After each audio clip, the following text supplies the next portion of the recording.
Welcome. Thank you for being here. I want to kick this off because, as you might notice, for many of you, first of all, if you are a part of Real Estate Mastery Pros, this is business as usual. If you are a part of Collective Coaching, this is new. Sam's here because we've merged our two platforms so that we can give you more. So we are going to be, our Real Estate Mastery Pros platform is going to be inserted twice per month. So when you see these calls where it's a meeting and you can be on camera, you're welcome to be on camera. You don't have to be. You're welcome to put your questions in the comments and the Q&A, wherever you want. These are typically a little bit more interactive for those that want to be interactive. But otherwise, it's just going to be gold, like it always has been, just more of it. Sam, you have anything you want to add to that? No, ditto what Jeff said. Obviously, if you've been in our group, you know that we're always trying to bring gold, as Jeff said, and awesome and different guests such as Andrew today. So we figured that this is a great way to serve both of our tribes and our people even better. So very excited. I'm just here to show face for the people that are used to seeing me on the prior one, but Jeff will be running these a couple times a month if you're coming in from Collective. And I'm really excited about us being able to, elevate our trainings and learn from some more awesome people. Cool. Thanks, brother. All right, well, let's get started. Thank you guys for being here. Again, if you have any questions throughout, feel free to unmute or drop it in the chat. Otherwise, we're going to have a conversation, and I am going to admit that, see, buddy, in this particular case, this particular topic, I'm selfishly wanting to learn today. And I'm gonna introduce Andrew. He owns a media company, and his focus with his clients has been YouTube. And I think some of you probably saw in the caption for this webinar that what is possible, gaining 1,000 subscribers, generating 5 to 25 million in business, and it's just simply using your cell phone. And I want to kind of get deep on that today, because those of you that know me know that my foundational platform for one of my businesses has been TikTok, but we've since broadened that horizon to every platform, and YouTube has become the one that I'm most focused on. And Andrew, I don't know if you know this, but my channel, Lake of the Ozarks Lifestyle, just passed over the 1,000 subscriber mark this past weekend, after we're a little less than 10 months in, and it's strictly organic. Admittedly, I'm not studying analytics. All we do is stay neurotically consistent to our content strategy, and we play around with thumbnails. That's about it for now. So I'm really excited to learn from you today. So Andrew, if you can kind of maybe give yourself a little intro as to who you are and where you come from, what brought you to this point in the business, and let's get deep into how real estate agents and loan officers could potentially take advantage of YouTube. Yeah, I would give like 30 seconds because get more into the content, but I come from like a sales background ever since I was like 17, and then later in my 20s I started working in home building, managed everything for a spec home builder, kind of built their brand from nothing here in Tampa, and then kind of transitioned back in 2019 to marketing and helping real estate agents. And the short of it is last year, we were able to attribute around 75 million directly from YouTube. And that's just like one of the sources. So that's kind of like the 30 seconds.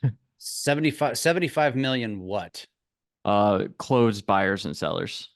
Really? And that is across like all of your clients, basically? Yeah, and this is from markets like, so this can work almost in any market, like as small as 11,000 population, from like second home markets, vacation markets. And most people think that it's just buyers and it's just relocation to like huge major markets.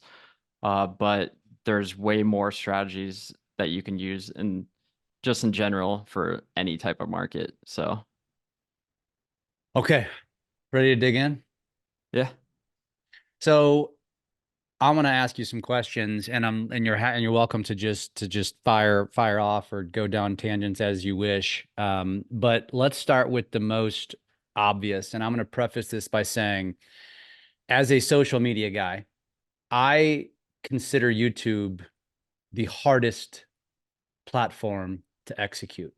And the reason why is because long form is more time consuming.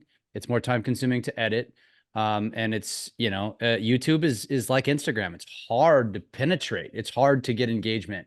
So with that in mind, what is your advice to somebody who wants to say, okay, but I want to use it because I feel like it's the lowest, because I also believe, on the contrary, it's the lowest hanging potential fruit to actually driving real business rather than just top of mind awareness, which is typically what the other platforms are. Yeah, so the short of it is, one, it's the number two search engine, which most people know. But the second thing to that is it's the only platform that literally has every demographic from literally 50s to 70s to under 18 to everything in between. And you can thank YouTube TV, especially last year, with the NFL, thanks to that. But the simple way to get started on YouTube is you can shoot 90% of your content or 100% with your iPhone, and a stationary setup like right behind you, Jeff, with like your office. Some people like doing it in their kitchen because they have that background. But that's really all you need. You don't necessarily even have to go out into the field and shoot it. Granted, that can elevate the content, but I always tell people it's always what will be the most simplest and easiest way for you to execute more consistently. And that's usually the best way to get started is like, what's the easiest way for you to actually just shoot the videos? And for most people, that's at home in an office setup. And Ken Pozek is probably the best example where he's built up a 240 or $280 million team where 40% of that comes from YouTube, and he shot from his home office. Um, so That's how he started. yeah. I think it is important to point out that you just said it. There's some statistics that I think, for those of you that don't know this, 51% of home buyers use YouTube as their main source of home research. That's important to know. 73% of homeowners say they are most likely to list with a real estate agent who uses video. 403% more inquiries are driven from listings with video. Same stat. Realtors earn 403% more inquiries when they use video marketing. Is there anything else? SEO traffic increased by 157% once a video was embedded. Is there any other statistics that you think are important that anybody needs to know to validate the reason why they're here? I think everybody has a pretty good reason, but I think it helps to have some of that statistical data. Yeah, yeah, like one stat that I saw is YouTube alone on a TV, like if you only look at the TVs only as like a statistic alone, it gets 1 billion hours on average every single day. And just for a frame of reference, Netflix as a platform in its entirety gets 100 billion hours a year. So just on TVs alone, YouTube gets 3 times as much viewership, and that's not even counting mobile, desktop. It's just TVs. So that in itself, and the fact that like it's gonna be the number one like AI, like companies are going to want to take the data from YouTube. So because it's the best and most like data rich platform of, I don't know if anyone is following AI and everything, but like Reddit got a $60 million deal for it, all of its data, and YouTube has like 100x the data of Reddit. So Interesting. So where do we start? You've already mentioned, so when you talk about equipment, I think that's definitely a misconception a lot of people have, especially when it comes to YouTube, is thinking that they have to have you know, the fancy camera, the fancy lighting, the fancy backdrop, the fancy editing skills. What's your take on that? I mean, I know you've already said this with a cell phone, but are you telling me that the people on this call should literally just take their camera and press play, start recording, and that's YouTube worthy? So I would say like you can set up kind of like the almost basic trio of like light, sound, video. Your video iPhone shoots 4K. Like I'm doing this Zoom on my iPhone. And the only reason you can't see it in 4K is just because of Zoom's capability. Um, and you can get a $30 mount if you want to put it on top of your computer. It's like a Belkin like MagSafe mount. And you can put that on top of your laptop, and you can use your iPhone as uh even as like a Zoom webcam. And then from a sound perspective, any like basic lavalier mic that you can buy $30 to $50 on Amazon. And I can send a list to you Sweet. afterwards. That and then like just some front facing light. There's like a Elgato, like again, there's like a $30 version you can buy on Amazon that's just a light that you could put in front, and that's really it. Like you can get in and out for under $100 if you use your iPhone. And you just need light, sound, video. That's okay. So moral of the story, you're not spending a lot of money on the equipment. No. Let's talk. You mentioned how obviously from an SEO perspective, and that's probably the most important thing here and why it's so powerful because Google is obviously driving and lifting up YouTube. So, you know, Andrew, I don't know if you know this, but everybody who knows me on here knows that I constantly preach and poke our industry about how horrible we are at constantly spamming our audiences, right, on social media. Now, YouTube is a different beast. And so let's talk about strategies and content strategies and how to Yeah. best execute them and build for a sustainable plan, something that we can stick with for indefinitely. Yeah. Um, so first sustainability, and then I'll kind of get into like the strategy, kind of like I was trying to bring up stuff for people to Yeah. look at too. So they're not just looking at like me, and you. Um, but the sustainability of YouTube is if when you think about it, you create 4 videos a month, 8 max. Um, like that's way more sustainable in my opinion, because I've kind of done both, than doing like 30 short form reels that don't live past like 48 hours. Mhm. Like that's just personal opinion. So I find it long term easier to kind of batch shoot for YouTube videos. But kind of going into the content, the buckets, like I've tried to really simplify down like what are some of the basic fundamental buckets that kind of make up real estate content. Um, the first is community. The second is homes, I should say, is probably a better word than listing because you don't need listings to do that type of content. And then third is just educational. And I mentioned that you have kind of like a front facing and back facing of each personality type. Um, and what I mean by that is like the front facing community is like that influencer. They want to be the person, they want to be like known as the go-to person in the community. The back facing is kind of like sometimes more introverted people. They want to be the connector. They want to bring people together. They want to build the network of people. And you see that often in like podcasts and stuff.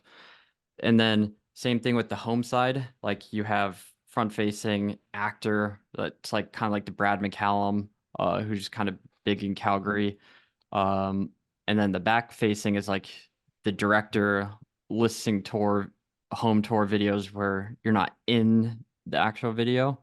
And kind of the same thing with the educational side. You have the front facing, like you want to share the information, you want to be the knowledge broker, or the back facing side of that is like the podcaster. You're not the spotlight. You let other people kind of be the spotlight.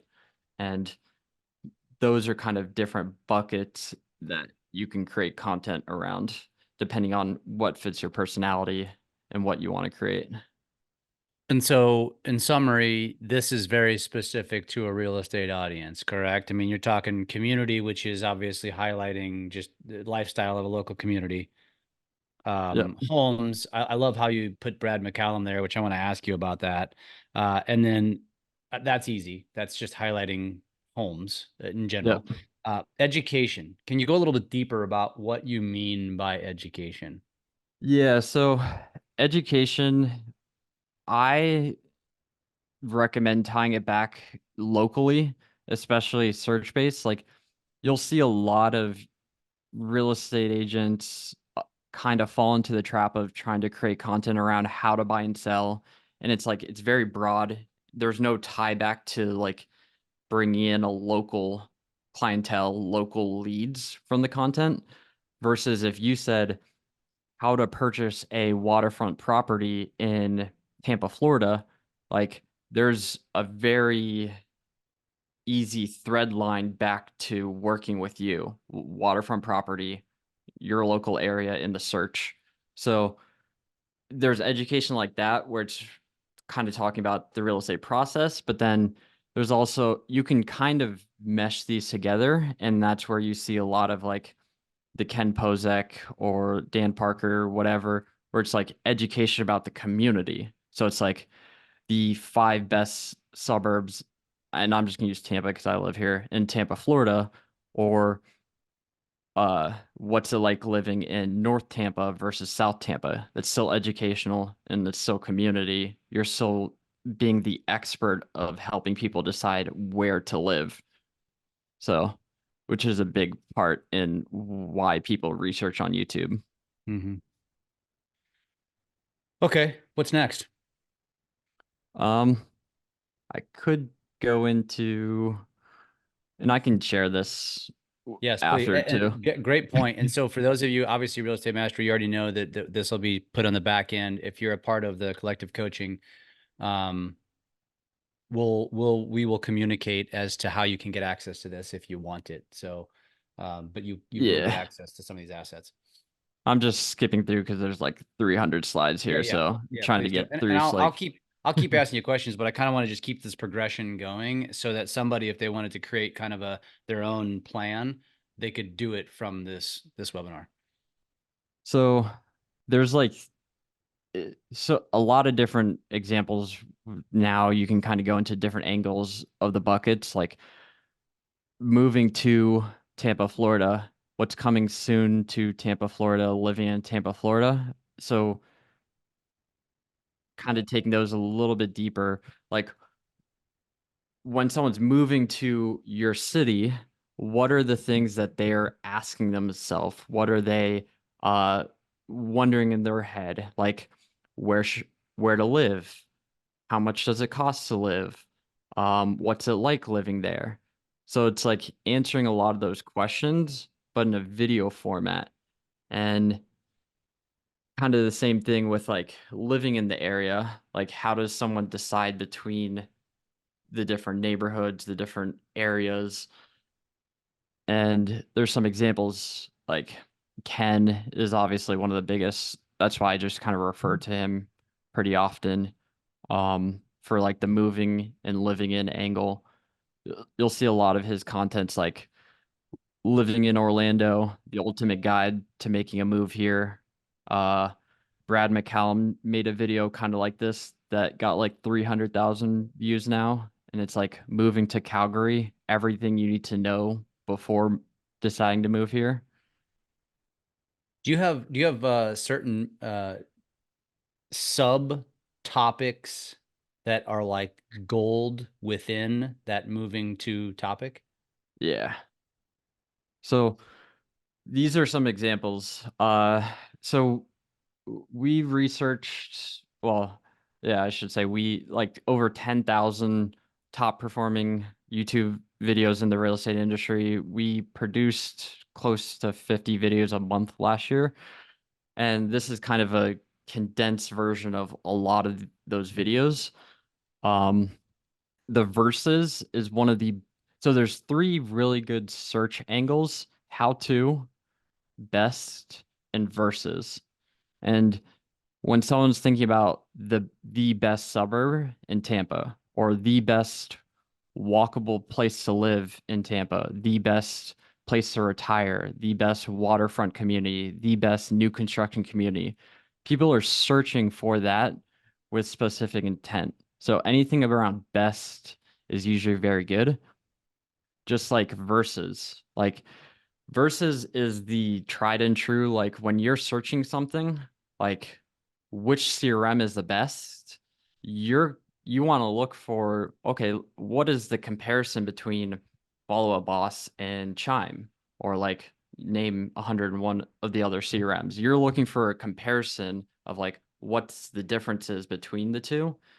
And for example, someone moving to Florida, using it as an example for content, they're not just looking in Tampa, they're looking in Orlando, they're looking in Miami. Sometimes they've dialed in to like where they actually want to live, but very much recently in the past 3 years, they're actually debating multiple cities before they even actually decide where they want to end up. So if you create like, and we've done this, like living in Tampa, Florida versus Sarasota, Tampa versus Orlando. And then you Mhm. can go even more micro and you could say like north versus west, south, west versus east, whatever is kind of the best comparison for your city. Or you can even take it as like what new construction neighborhoods or what neighborhoods can you kind of pit against each other. Again, in Tampa, like a big new construction or big neighborhoods are like Bexley versus another one. And when you compare those two, you get a really divisive comments, and that's an example of comparison. And then these are kind of the rest. I won't spend waste too much time, uh, but like negatives. So like, don't you can even say don't move to Miami, move to Tampa, or don't move to Tampa unless you know these 10 facts. What's an Contrast. example? What's an example of that?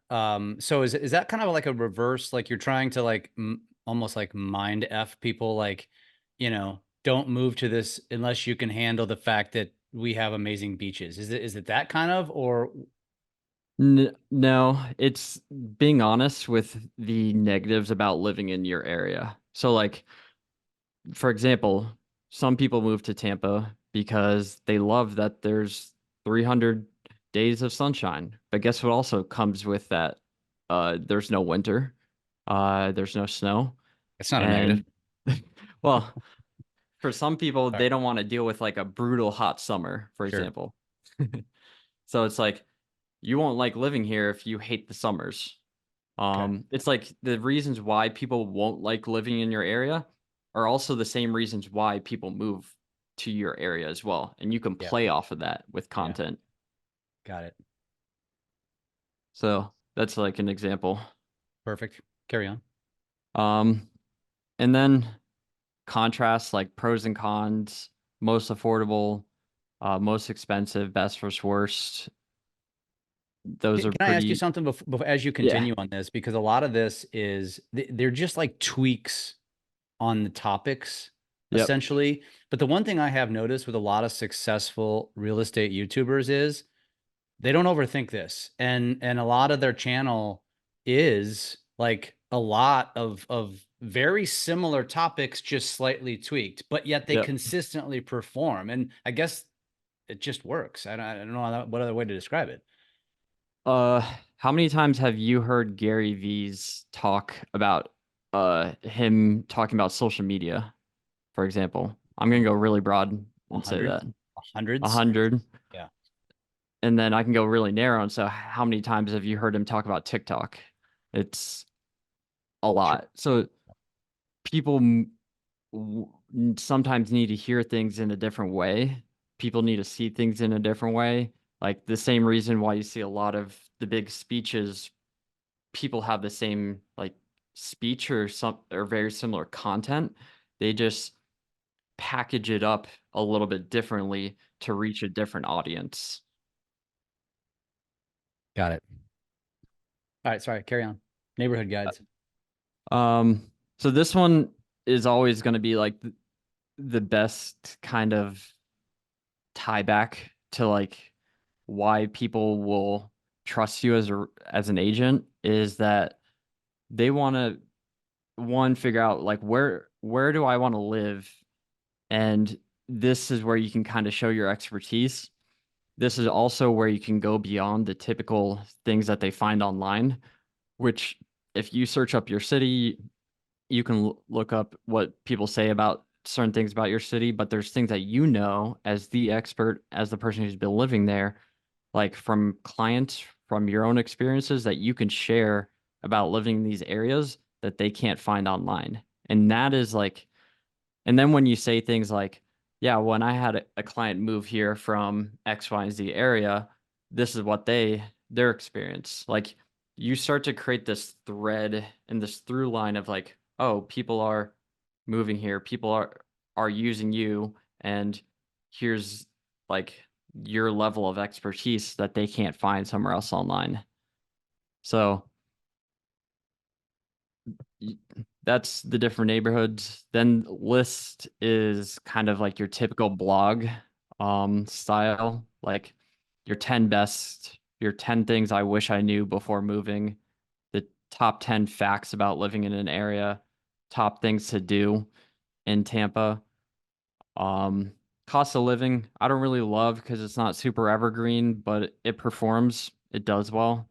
The cost to build a home, the cost to own like a waterfront property. This is where you can get really niche into like the market that you want to attract, like the cost of purchasing a new construction. So you can kind of change it up a little bit. It's not evergreen, but you could update this like every year. Yeah, that too.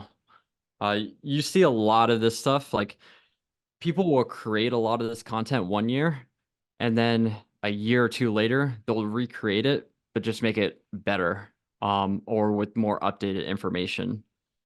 And the two last are kind of untraditional for real estate. You won't find a lot of it, but this is from looking at YouTube content that works like just across the spectrum. Have you ever heard of Ali Abdal, Jeff? No. So he's a big YouTuber. He has 5 million subscribers. He does well over $5 million in income from his YouTube channel every single year. He's not in real estate, completely outside, but him and several other huge YouTubers found what's called a video sales letter for everyone who's not in marketing. It's just a fancy word for like you're basically doing a long format selling. So the same way you do a listing presentation is this is kind of a you're kind of selling the next step. So like Brad McCallum's example is moving to Calgary, everything you need to know before deciding.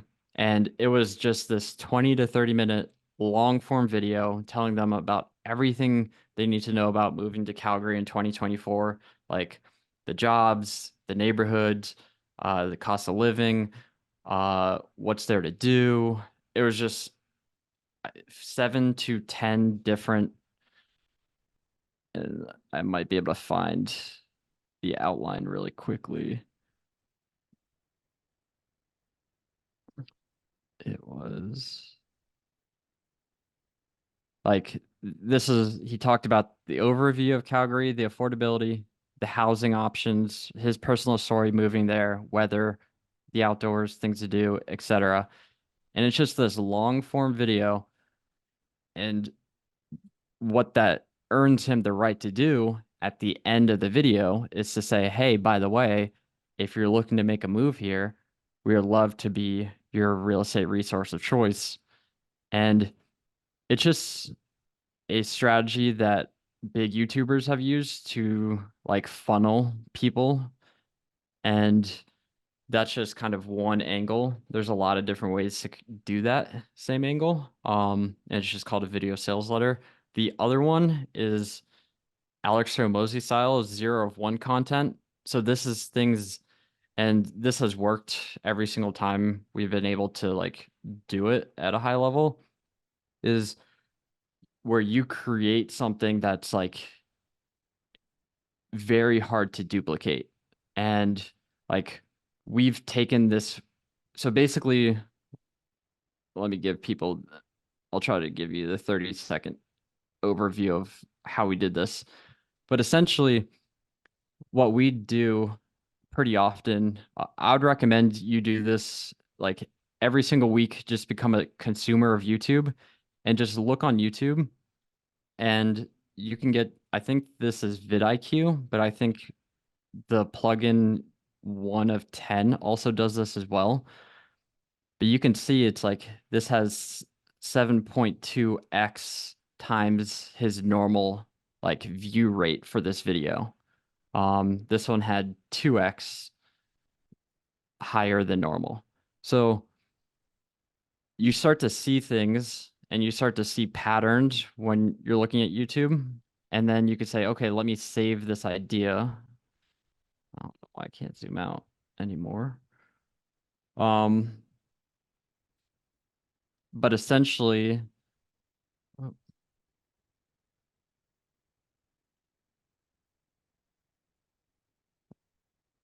wonder what happened. Technical difficulty. Yeah, Canva doesn't want to. Oh, there we go. Um, what you end up doing is you start saving things as like an idea bank, and then you can go back and you'd be like, okay, I like this video, or I can spin this for real estate. I can change this up.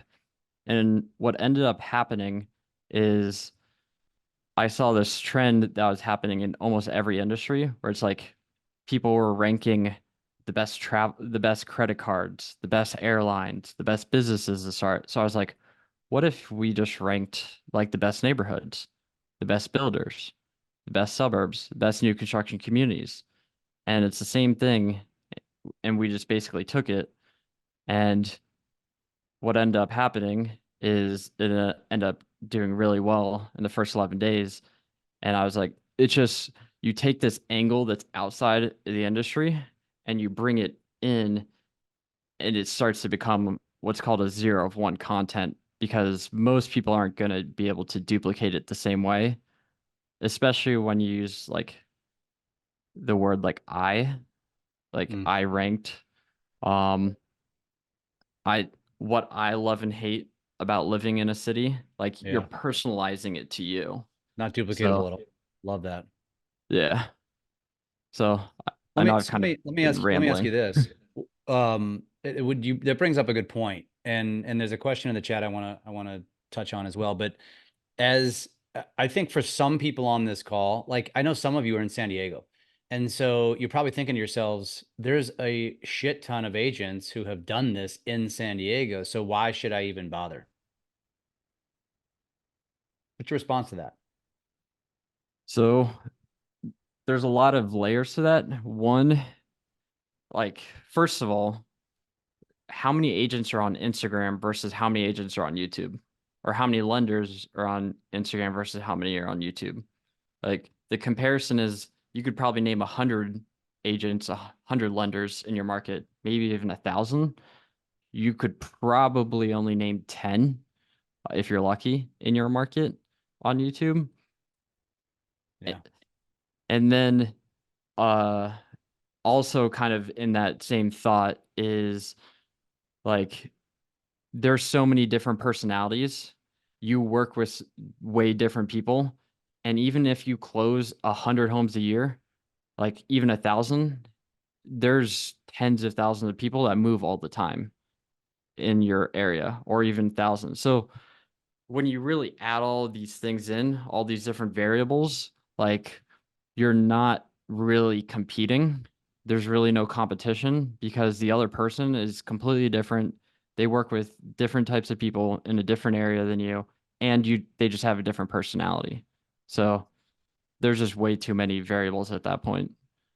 And Not to mention, and I'll comment on that, is that if you actually study and dig deep on the people that are quote unquote your competition, I would bet, Andrew, and I don't think there's a stat on this, but I would bet greater than 75% are fly by night. They don't follow through, they don't stick with it consistently. And so it's almost like you just need to put your head down, put your blinders on, and just say, I'm committed to this and I'm going all in, because I'm confident, and I know this just from dealing with a lot of people, most won't follow through. Most won't stick with it.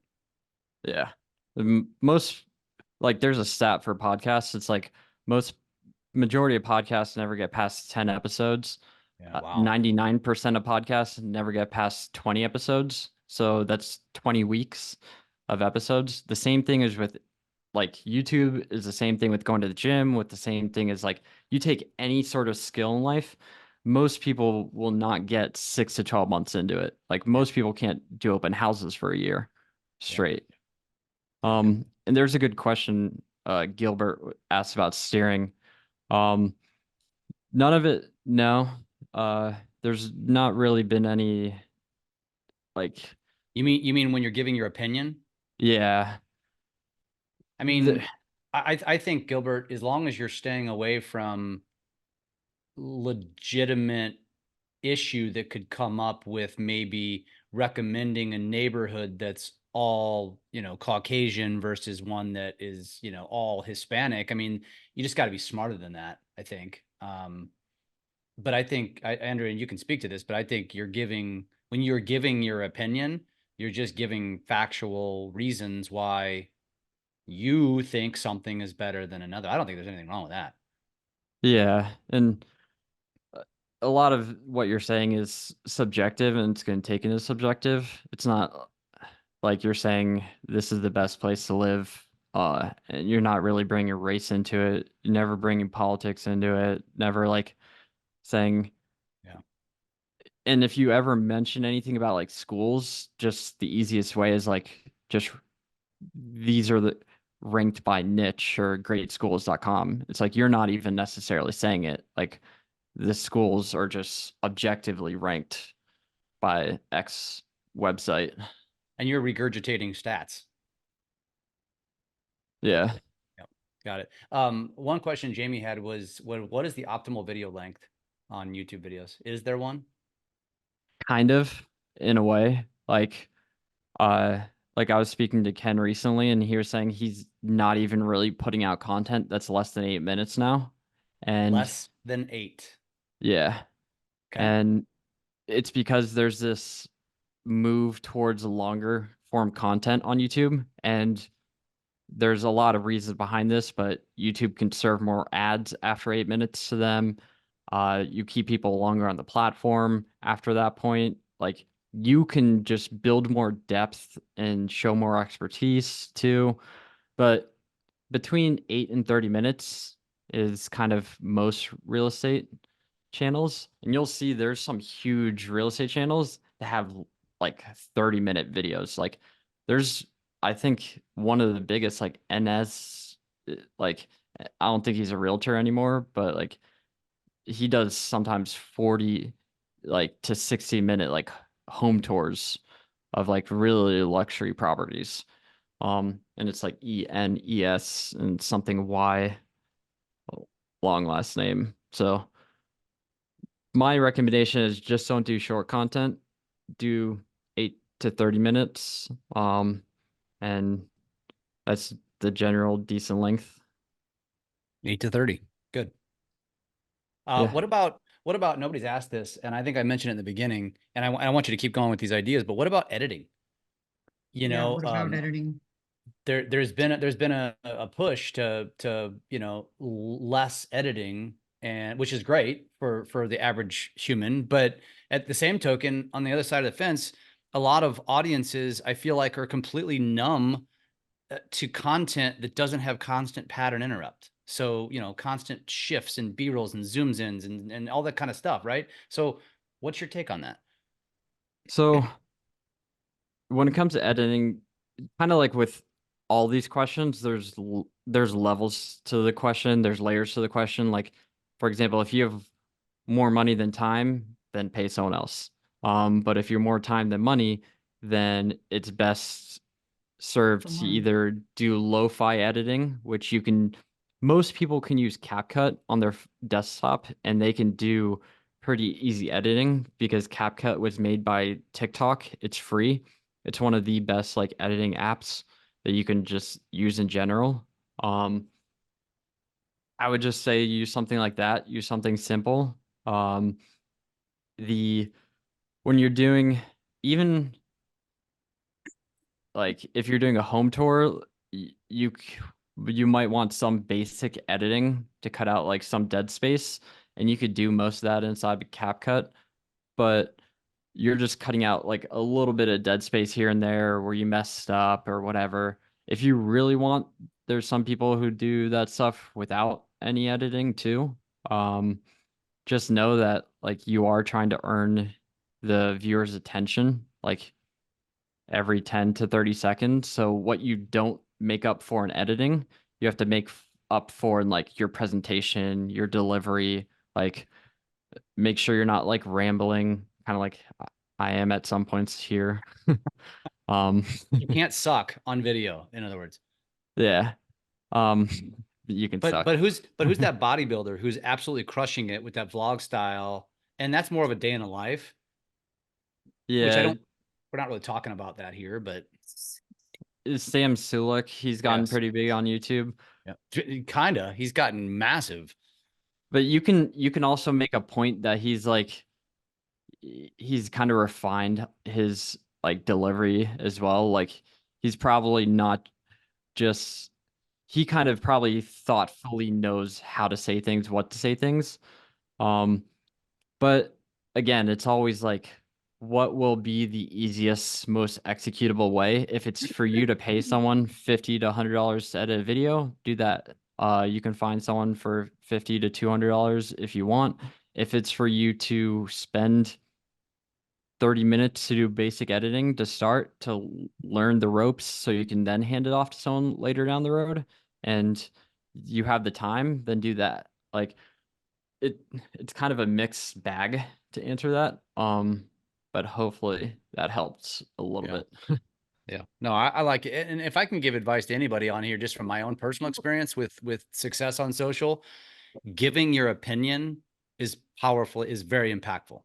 Now the downside with giving your opinion is you're going to get haters because not everybody agrees with you, but those haters actually help your engagement. And so, opinionated content to me is probably one of the more powerful strategies if you're going to be doing this on a big budget, and just lean into your opinion. And then you don't necessarily have to have a ton of editing because people are going to want to listen just because they either agree or disagree with you.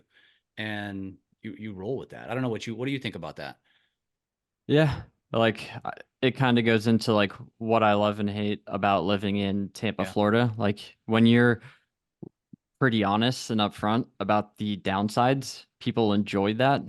People see that as kind of a because most people will just tell you the good things. Most people will just say, "Oh yeah, my city is the best place to live. Everyone loves it here." But we all know that's not true. There are things that people dislike. So the more you can be upfront and honest, the more you're going to earn the person's trust, and then that just plays into the more you're going to actually earn their business too. Yeah. All right, cool. Carry on. Um, so what do you think is probably the most beneficial?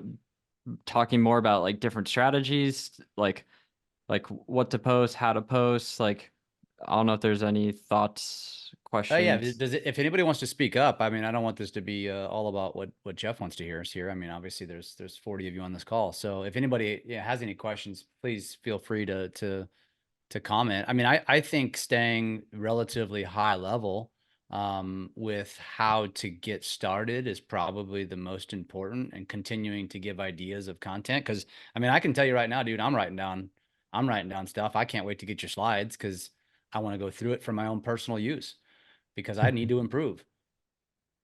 All right. So yeah, keep going. Yeah, if anyone has any questions, you can drop them in the chat. but I'll kind of power through it a little bit more. So this coming soon angle, this is talking about like what are the like big things that someone who's living in an area uh needs to know. Like what are big developments, redevelopments, big construction. So think commercial real estate and residential real estate, like big projects. And then you can kind of tap into things like things to do, life in an area, local news. This is doing, people are killing it on Instagram with this content. Like Ken Austin Clare has like 40,000 like or 30,000 Instagram followers. Wilson Young in San Francisco is like killing it with this. Like I was talking to two people the other day. Like one is in Chicago, and he's using this type of content too, for Instagram. But this does well on every single platform, YouTube, Instagram, email, and it's just like as a homeowner, like what things would you want to know that's kind of changing like the city or life in the city or stuff like that. And this content just does really well on every single platform. So Yeah. I couldn't Yeah. recommend it enough. I can confirm that. I mean, you go to my TikTok, like the Ozarks Lifestyle. I literally, Andrew, just go to a local news source, snip pictures of like a new bar that's coming or a new law that's coming or a new whatever that impacts the community. I snip a bunch of pictures. I do a green screen. I kind of give my, a light opinion on it, and I get hundreds of thousands of views and thousands of shares. It's insane. Yeah. And I broke this down. This is all public in the newsletter. So you can see a lot of this stuff here. Basically, going down the thread, Jeff said, like, find a couple sources. So, like, for example, in Tampa, like, we have a very modern news kind of blog website called That's So Tampa. We have a very modern Instagram account that's kind of like Tampa Tomorrow. And then there's Axios, which is a big email, Axios Tampa, and then the local, if you're in a big city, any business journal, like the Tampa Bay Business Journal, you go to the headlines there, 90 to 80% of those commercial and residential topics in the business journal are every single thing could be content, and a lot, especially the commercial side. That's where a lot of these people are taking content. Like if you follow someone, this guy's Tampa, Florida living on Instagram, that's where he gets a ton of his like short form content is Tampa Bay Business Journal to be some of this content. And someone said, "What's the gentleman's name from Chicago?" So his name is Brandon Blankenship. I'll try to throw that in the chat really quickly. He has a Instagram called something Chicago Suburbs, but it's connected on his Instagram. So you can find it there too. I think it's living in Chicago suburbs. And then another question was, once you pay or once you make videos, do you pay for advertisements or do you let them be organic? So there's a couple lines of thoughts to this. One, if you want to kind of pay to grow to 1,000 subscribers, you can. There's a lot of and let me explain how to do this the right way and the wrong way. Because there's definitely a wrong way. One, you're only doing this to gain an initial audience. There's a ton of people who do in the real estate industry put money behind it. It is not the best long-term solution to building an audience. I'll just kind of be clear on that, but it can help you grow fast. There's, and I'm going to try to keep it super high level, but there's two types of ads: in stream and discovery. Jeff, I'm pretty sure like when you're watching YouTube, you see those in-stream ads that pop up in a video and you're just sitting there on the edge of your computer, just like, I can't wait to skip this video. Every time, every time. Those are kind of like the wrong way. The right way is this other form of ad. It's called discovery.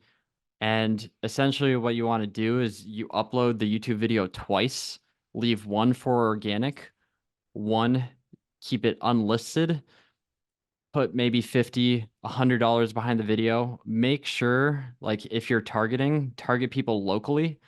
There's a lot of people within the industry like who don't care, don't do it, and they just put the $50 to $100 behind a video, and they do this on Facebook, Instagram, and it's like sometimes it's national, and you're spending $100 to randomly just put it in your local area, and then you can use targeting on YouTube. Like you could target homeowners, and then you could also target in what's called an in-market audience, which since YouTube's owned by Google, Google has all this data. Google creates these audiences. One of them is in market and it says homes for sale.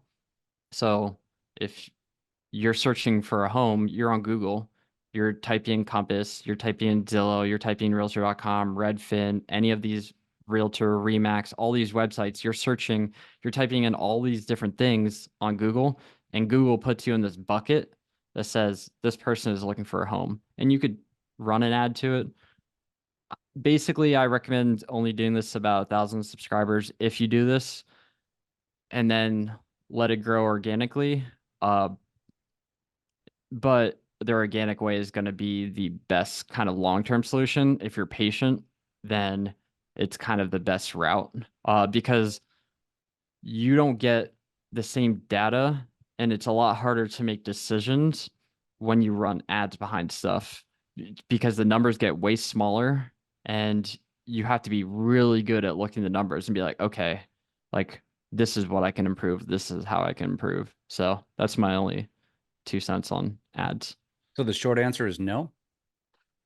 Short answer is you can. I just wouldn't recommend it. But it's definitely a viable option if you want to put money behind a video. So I just don't. make, I don't. yeah. You don't have to. But again, it's like it's hard to answer questions like straight up sometimes because there's so many nuances to it. Yeah. Yeah.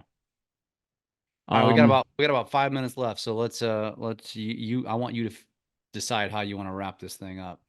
Okay, I'll last 30 seconds. I'll spend like a minute or two on this and we can Q&A because I'd rather Q&A. But this is a very easy, low-hanging fruit content. Like most areas have new construction communities, new homes, and you can do home tours of those properties, or you could talk about those communities. And they're some of the most searched stuff when it comes to YouTube. Suman Kim, brand new agent in Austin, Texas, started in 2021. I think his first year in real estate, he sold 70 million. And there's a lot of like things to that. He sold a lot. He did a lot of stuff. Definitely a lot to like back him. There was obviously some momentum during COVID. He moved from California to Austin. His narrative kind of really tied up with all the California people who moved to Austin. He put in a lot of work. So it's very unlikely that it's going to be duplicatable at the scale that he did like that. But that's just an example. And new construction is like one of the easiest forms of content because there's endless model tours, community tours that you can do. You could talk about all the different options. So, and there's a lot of different angles that kind of work, like model tours, community tours, ranking different builders, ranking the different new construction neighborhoods, talking about the best new construction community for 55 plus. Like there's a lot of channels, especially in Florida and Sarasota, that are geared towards those 55 plus age groups. So going niche does work really well. And then kind of the same like extremes, most affordable, luxury but not cheap, massive but affordable, and the list style. So that's just another example. What other questions or would be helpful for anyone? One question that everybody's been asking is how do you get access to the slides? If you're Real Estate Mastery, it's going to be uploaded into the back end. We're not going to upload the entire 300 slide deck, but we'll obviously give you what you've seen and maybe some valuable ones, whatever Andrew's willing to give. For those of you on the collective coaching side, Sam said that they're going to put it up into Suite Assist. So that's where you will get access to it. So it should be there in the next probably 48 hours. Just keep an eye out for it. And otherwise, call Sam Khorramian. I can give you all his cell phone number if that would help. Just kidding. The only other thing that I could say is when you think about like lead flow. So we talked a lot about like how to get started on YouTube. So if there's any questions on that topic, definitely throw them in the chat. I'll answer more. But when we talk about like lead flow and how to kind of look at that on YouTube, there's a couple layers. The first is at the end of every single video, think of what like how you can kind of pitch your services in line with YouTube. So like an example is Ken Pozek's like at the end of the video, he goes basically to some tune of, so you made it this far in the video, there's probably a good chance you're looking to buy or sell in Orlando. He says buy a lot, buy a new home in Orlando. Reach out to me at info@pozekgroup.com. And that is the call to action he used for 3 years. He funneled people to one email. It was info at, so it was very specific. So that this way he could track it too. And between doing some call to action like that at the end of the video, and then just in general, you're going to have people who email you, like you put your info in the description, you tell people to reach out. People will find a way to reach out to you through email, through call. You have to ask them sometimes too, like, hey, how'd you find me? And this is how you start to get feedback. But that's like one of the best ways to get the really warm leads and the hot ones that literally close in like 3 months. Like a lot of these leads that we're seeing when they come in through that, granted it takes time, but they close really quickly. The other is doing some form of like lead magnet with videos. So an example is like with new construction, it's very easy. Like you could say, so new construction prices change all the time. So if you want all the pricing and floor plan information about this development, you can download it about community name in the link below in the description. And for context, you can create this in Canva. So it's for free. You can literally take the pricing, the floor plans, etc., from the new construction website, from the builder's website, create your own PDF. It's really simple to recreate.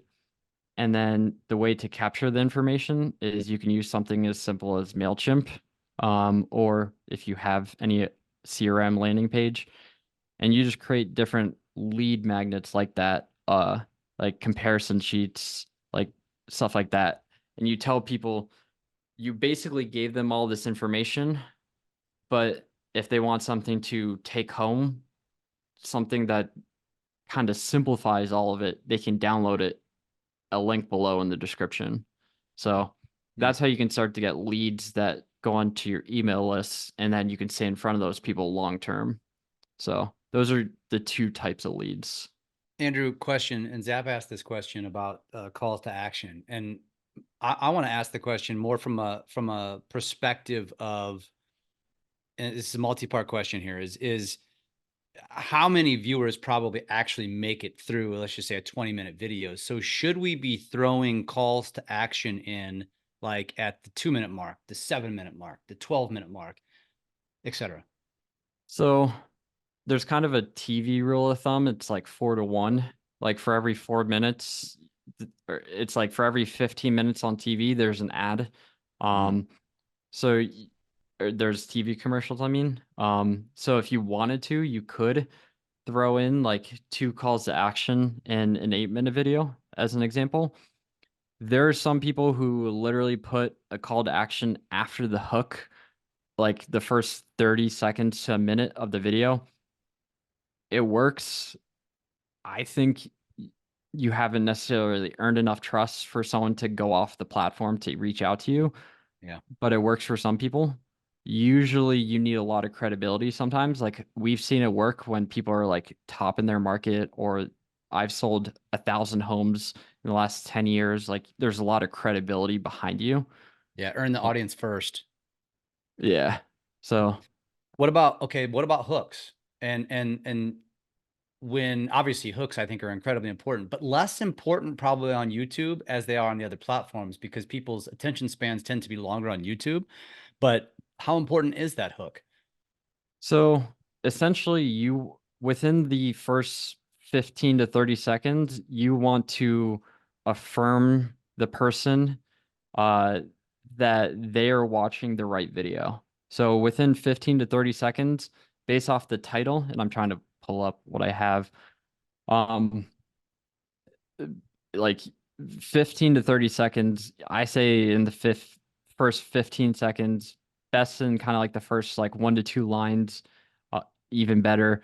Like you want people to look at the title and thumbnail, and basically as soon as they click in, they get what they clicked in for, or else they're gonna leave. So they're more likely to leave. So you want to like summarize the video, like I'm gonna explain to you about the top 10 neighborhoods in Tampa, Florida. Let's get into it. Yeah. So, It's pretty quick. interesting. Notice what he said, 15 to 30 seconds. Do not apply that to Instagram, TikTok, Facebook, etc. It's 3 seconds. But it's interesting how different it is. Like you've got 3 seconds on every other platform, you got 15 to 30. But I would recommend under 15 in most cases. got it. If you're really good, you can kind of go a little bit longer. But most of the But times, you bring up a good point, though, ladies and gentlemen. A lot of people are getting to your videos and choosing the video based on the thumbnail, and the thumbnail is a clickbait slash hook in and of itself, which is not necessarily applicable on the other platforms, because oftentimes they're coming across your content when they're scrolling the feed. Therefore, they don't see your cover photo. So this is why, Andrew, I think it's so important to point out, like, everything that you teach on YouTube is by and large different on every other platform. YouTube is its own beast. yeah. And there's some other consumer behavior around YouTube too. Like the title and the thumbnail, that's kind of like your packaging. That's how you get someone. That's if you don't even have a good title and thumbnail, people aren't going to click and watch the video. Um, but nowadays, you can, if you go on YouTube, you can hover over a video without even clicking into the video. So now, like the first 30 seconds, or sometimes like the actual title and thumbnail and the hook, because someone doesn't even necessarily even need to click into the video yet to watch it. They can watch it for like 30 seconds before they even click to watch the video. So that goes into like some other like small nuances, but essentially you take the big idea of the video, try to summarize it into one word, like the pros and cons of living in Tampa, Florida, give that to people in the first 15 seconds, explain to them like, hey, this is what the video is about. This is why you want to watch it. And then leave some room for curiosity as well. So you're not giving away the information at the beginning. Thumbnails are incredibly important. What's your opinion on that for those that don't have a graphic art team at their disposal? Yeah. So Canva is going to be your best friend. And actually, like you can use Midjourney, which is kind of this cool AI that's like ChatGPT, but it's in Discord. A lot of people under 18 years old use Discord. I don't even use Discord that often besides for Midjourney.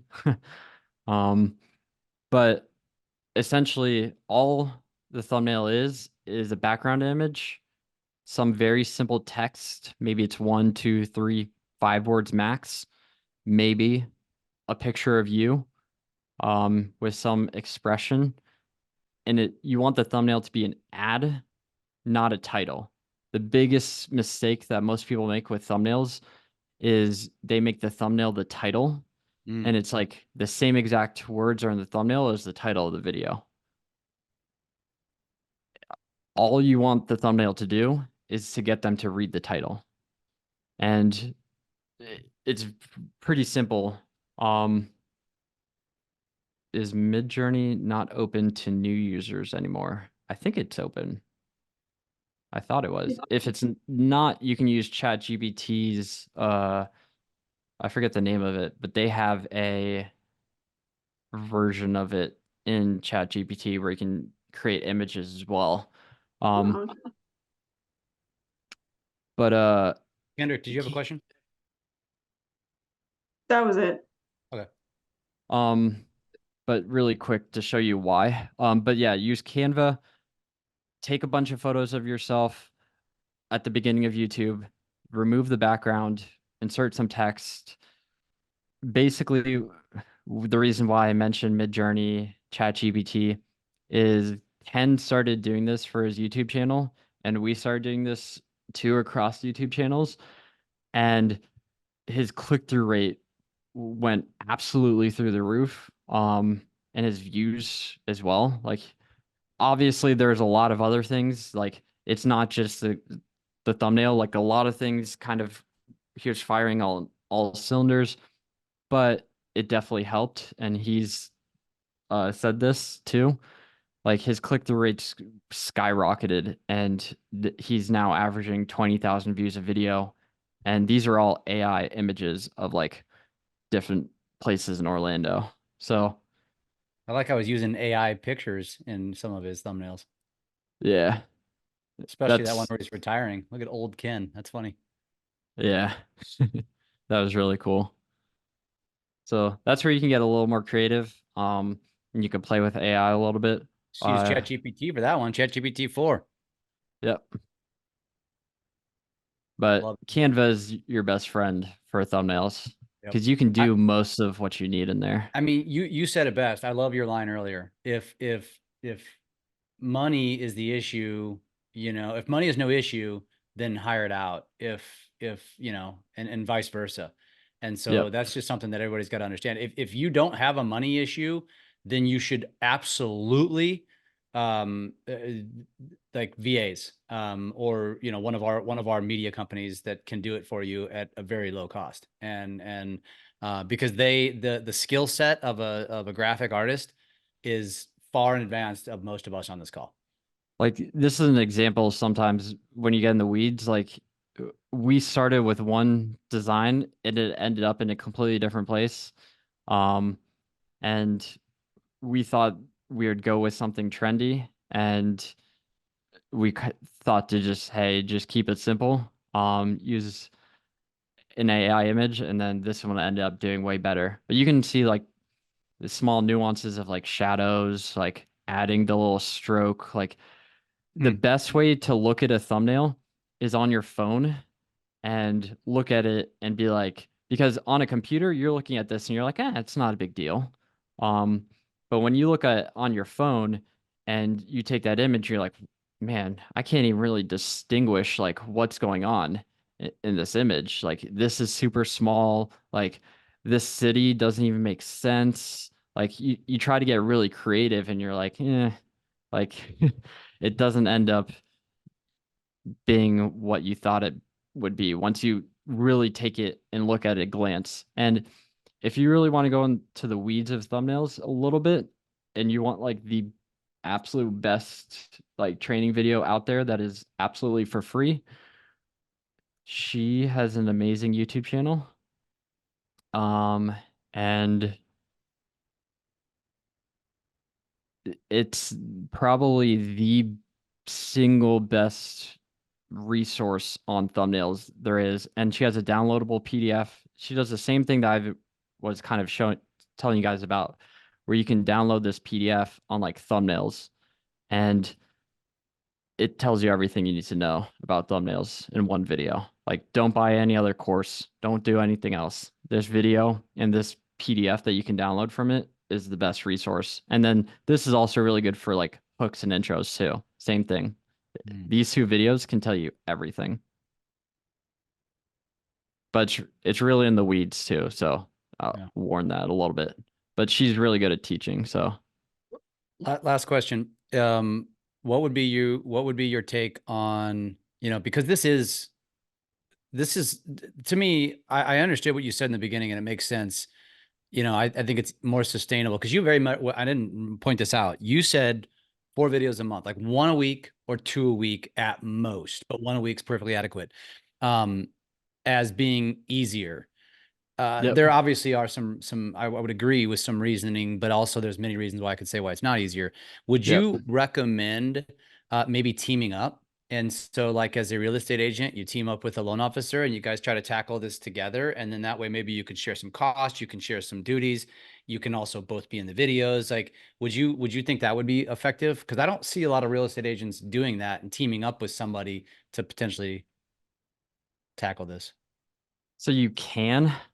Um, it's a very nuanced answer. Like there's a lot of like whose brand are you building there, like who's getting the benefit from it. And then like if one person decides to go one way with their business or like the relationship dissolves, it's not a bad thing. I've seen people do it.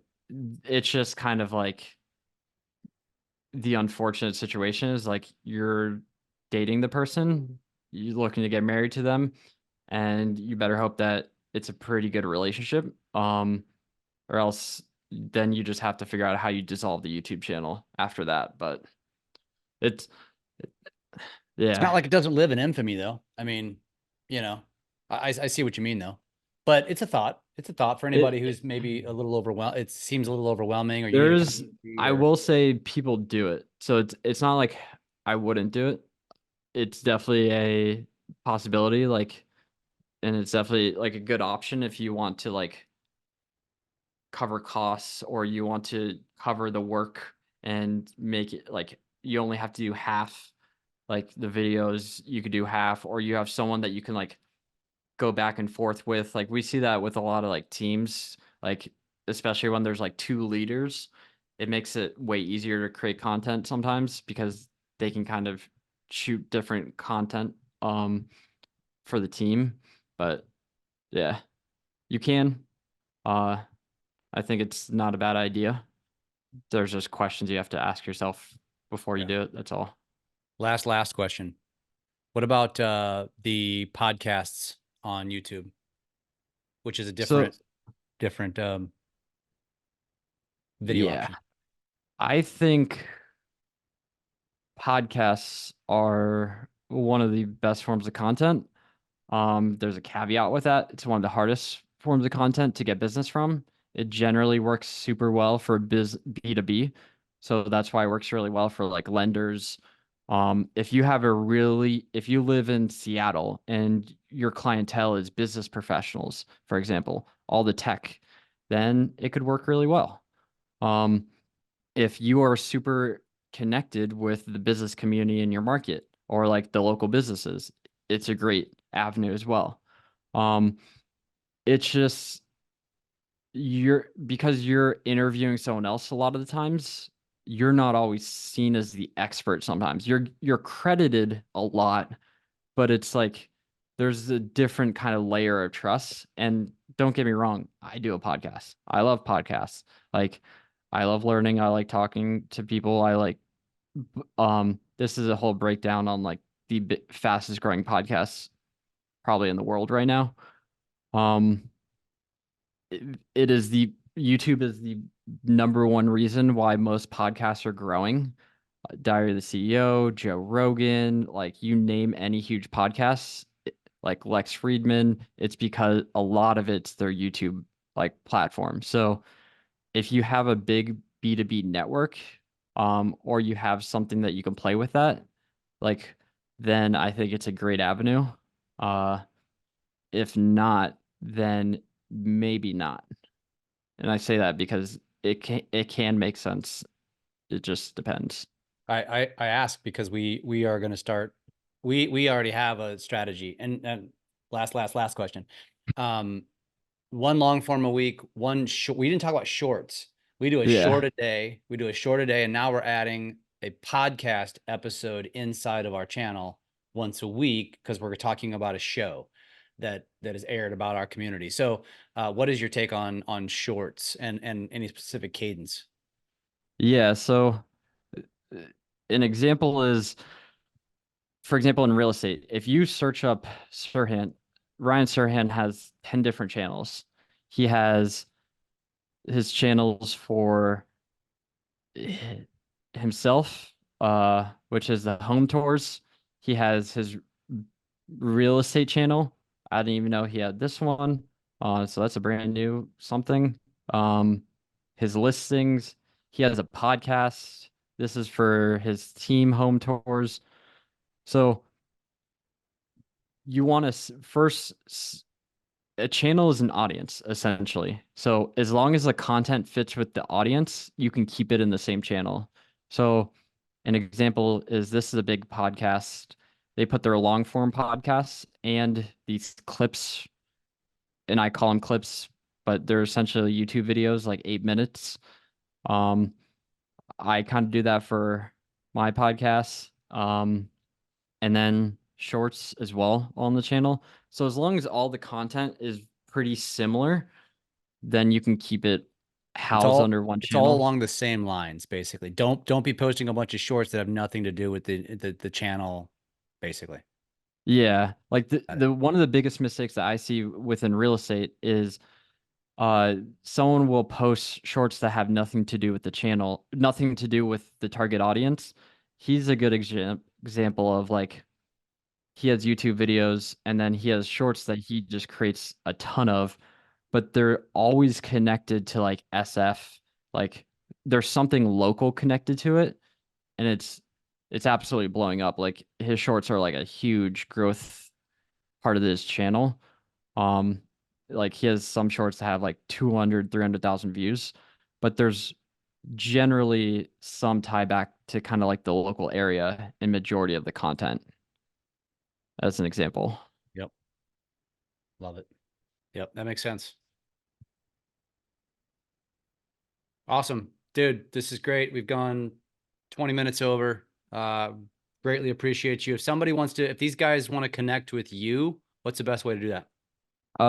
You can DM me. I share, I can share all these resources with you. Just DM me, ask. I'll just give you all the link.